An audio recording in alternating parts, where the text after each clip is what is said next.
അപ്പം നമ്മുടെ അടുത്ത പരീക്ഷണമാണ് ചോക്കോ ലാവ കേക്ക്. അതിന് വേണ്ടിയിട്ട് 2 പാക്കറ്റ് ബോർബൻ്റെ ബിസ്ക്കറ്റും 5 ഡയറി മിൽക്കും ഇത്രയും മതി കേട്ടോ. പിന്നെ കുറച്ച് പാലും. അപ്പം ആദ്യം തന്നെ അതിൽ നിന്ന് മറ്റേ ബിസ്ക്കറ്റ് ഇത് എക്സ്ട്രാക്ട് ചെയ്തെടുക്കണം. ബിസ്ക്കറ്റും ക്രീമും അങ്ങനെ രണ്ടും എക്സ്ട്രാക്ട് ചെയ്ത ശേഷം നമ്മൾ എന്ത് ചെയ്യണം, 2 സെപ്പറേറ്റ് ഡൈല്യൂട്ട് ചെയ്യണം. കുറച്ച് പാലൊഴിച്ചിട്ടോ. പാലിൻ്റെ അളവെന്ന് പറയാൻ പാടില്ല. 1/2 കപ്പ് പാലൊഴിക്കുക, ഡൈല്യൂട്ട് ചെയ്യുക.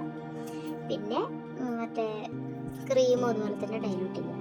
എന്നിട്ട് എന്ത് ചെയ്യുക, നമ്മളൊരു ചട്ടി അടുപ്പത്ത് വെച്ചിട്ടോ പാൻ അടുപ്പത്ത് വെച്ചിട്ടോ കുറച്ച് പാലൊഴിക്കുക. പാലിനകത്തോട്ട് നമ്മുടെ ഡയറി മിൽക്ക് ആഡ് ചെയ്യുക. ആഡ് ചെയ്ത് അതും ഡൈല്യൂട്ട് ചെയ്യുക.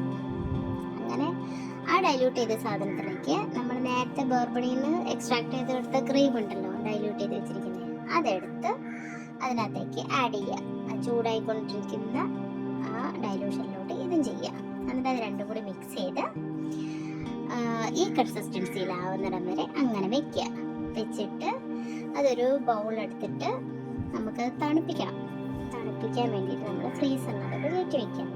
ഒരു 2-3 മിനിറ്റ് ഫ്രീസറിനകത്തോട്ട് വെച്ച് കഴിഞ്ഞാൽ നിങ്ങൾ തണുക്കും. ഒരുപാട് തണുക്കൊന്നും വേണ്ട, ഇങ്ങനെ കിട്ടണം. അത് നമ്മൾ ഇതിനകത്തേക്ക് ലെയർ ആക്കാൻ വേണ്ടിയിട്ടാണ് അങ്ങനെ വെക്കുന്നത്, ചൂടോടെ ഒഴിക്കേണ്ടെന്ന് വിചാരിച്ച്.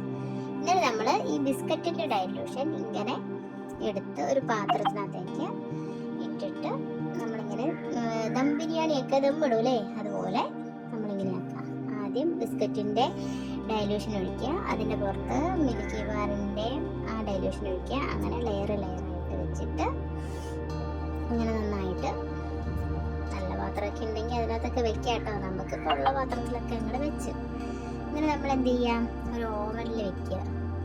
ഓവനിൽ വെക്കാം. ഓവനിൽ വെച്ചാൽ 20 മിനിറ്റ് അല്ലെങ്കിൽ 30 മിനിറ്റ്. നമുക്കല്ലാതെയും വെക്കാം.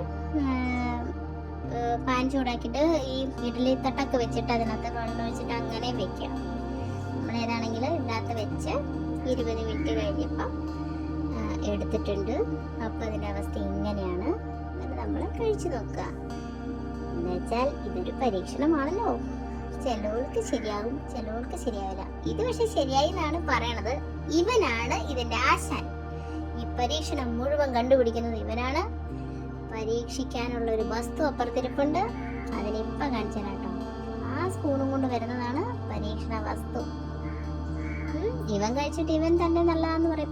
ഇതാണ് നമ്മുടെ പരീക്ഷണ വസ്തു. പാവം വീഡിയോഗ്രാഫർ, ഞങ്ങളുടെ വീഡിയോഗ്രാഫർ വേറെയാണ് കേട്ടോ.